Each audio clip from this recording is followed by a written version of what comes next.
السلام علیکم ورحمۃ اللہ۔ ماشاء اللہ تبارک اللہ، ماشاء اللہ بیت اللہ شریف کی زیارت کرو۔ برکت والی جگہ اللہ تعالیٰ یہ توانی ویکھنے دی توفیق عطا فرمائے۔ اس جگہ تے ہم نے دی اللہ تعالیٰ توانی بھی توفیق عطا فرمائے۔ ویکھتے تسی رہے ہو لیکن جب تسی اتھے آؤ گے نا اکھاں کے یقین ہی نہیں آتا، اے میرے اللہ کہ تو میں کیڑی جگہ تے لے آتا ہے۔ بڑا زیادہ اللہ تعالیٰ کا شکر ہے کہ اللہ تعالیٰ اس جگہ تے رکھے ہیں، اور یہی دعا ہے کہ اللہ تعالیٰ توانی بھی اس جگہ پہ رہنے دی توفیق عطا فرمائے، آمین۔ اس طرح طواف کرنے دی توفیق عطا فرمائے۔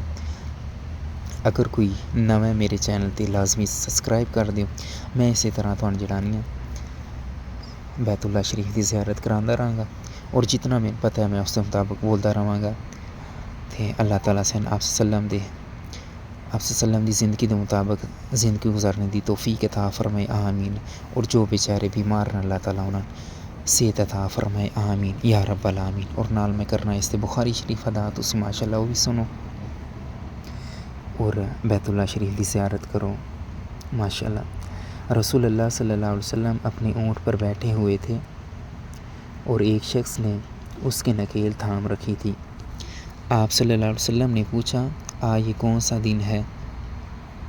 ہم خاموش رہے حتیٰ کہ ہم سمجھے کہ آج کے دن کا آپ کوئی دوسرا نام تجویز فرمائیں گے۔ آج کے دن کا آپ کوئی دوسرا، اس کے نام کے علاوہ کوئی دوسرا نام تجویز فرمائیں گے، کیا آج قربانی کا دن نہیں ہے؟ ہم نے عرض کیا، بے شک۔ اس کے بعد آپ صلی اللہ علیہ وسلم نے فرمایا، یہ کون سا مہینہ ہے؟ ہم اس پر بھی خاموش رہے اور یہی سمجھا کہ اس مہینے کا بھی آپ اس کے نام کے علاوہ کوئی دوسرا نام تجویز فرمائیں گے۔ پھر آپ صلی اللہ علیہ وسلم نے فرمایا، کیا یہ ذو الحجہ کا مہینہ نہیں ہے؟ ہم نے عرض کیا، بے شک۔ آپ صلی اللہ علیہ وسلم نے فرمایا، تو یقیناً تمہاری جانیں اور تمہارے مال اور تمہاری آبرو تمہارے درمیان اسی طرح حرام ہے جس طرح آج کے دن کی حرمت تمہارے اس مہینہ اور اس شہر میں ہے۔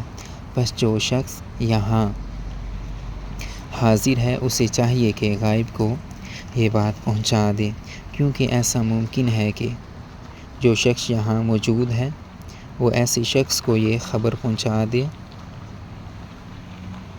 جو اس سے زیادہ حدیث کا یاد رکھنے والا ہو۔ صحیح بخاری حدیث نمبر 67۔